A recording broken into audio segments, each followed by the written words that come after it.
मेरा जन्म 15 नवंबर 1875 को झारखंड के गुलिहाटी गांव में एक साधारण आदिवासी मुंडा परिवार में हुआ। मैं अपने जंगल, जमीन और समाज की आजादी के लिए संघर्ष किया। मुझे मेरे लोग धरती मुझे मेरे लोग आबा धरती करके बोलते हैं। मैं अपने जंगल, अपनी जमीन और अपनी धरती माता, अपने अधिकार और अपने सम्मान के लिए लड़ा, उनसे संघर्ष किया।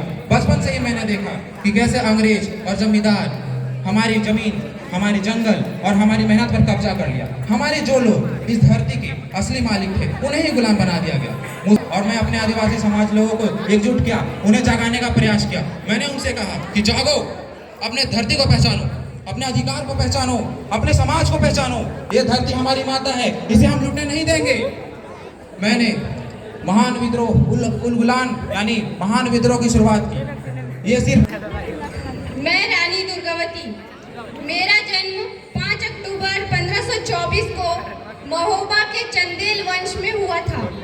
मेरे पिता राजा सालवाहन थे, जिन्होंने मुझे बचपन से ही शस्त्र विद्या, तीरंदाजी, घुड़सवारी और युद्ध कौशल का प्रशिक्षण दिया।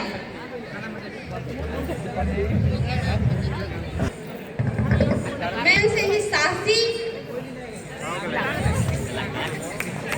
मैं गुंडाधुर हूँ। छत्तीसगढ़ के पावन धरती बस्तर जिले का हूँ। जब अंग्रेजों ने हमारे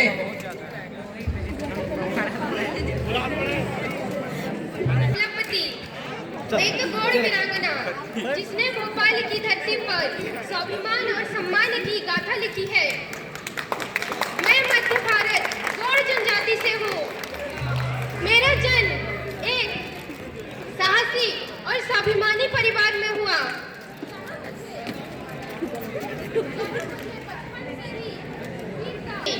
माँ गेदुनली हूँ। मेरा जन्म 26 जनवरी 1915 असम और नागालैंड के पहाड़ों में बसे एक छोटे से गांव में हुआ। लोग मुझे नागा पहाड़ियों की रानी और असम की छोटी आजादी की छोटी सेनानी के नाम से भी जानते हैं। मैं महज 13 वर्ष की थी जब मैंने अपने चारों ओर अंग्रेजी शासनों के अन्यायों को देखा। हमारे देश पर विदेशी हुकूमत थी, हमारे लोगों पर अत्याचार किया जा रहा था, हमारे देश की सांस्कृतिक परंपराओं को मिटाने की कोशिश की जा रही थी। तभी मैंने यह संकल्प लिया कि मैं अपने देश की रक्षा जरूर करूंगी। नारायण सिंह। मेरा जन्म 1795 ईस्वी में हुआ था। छत्तीसगढ़ सोनाखान क्षेत्र से मैं एक आदिवासी परिवार से हूँ। मुझे एक मुखिया के रूप में भी जाना जाता था। उस समय देश में अंग्रेज शासन था।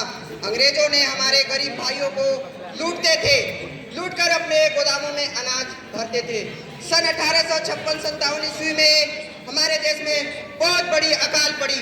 अकाल के दौरान लोग भूख से मरने लगे और अंग्रेजों अपने भंडार में अनाज भरे पड़े थे। यह अन्याय हमसे सहा नहीं गया। हम अपने साथियों को एकत्रित किए और एकत्रित कर उनके गोदामों से अनाज निकालकर गरीबों में बांट दिया।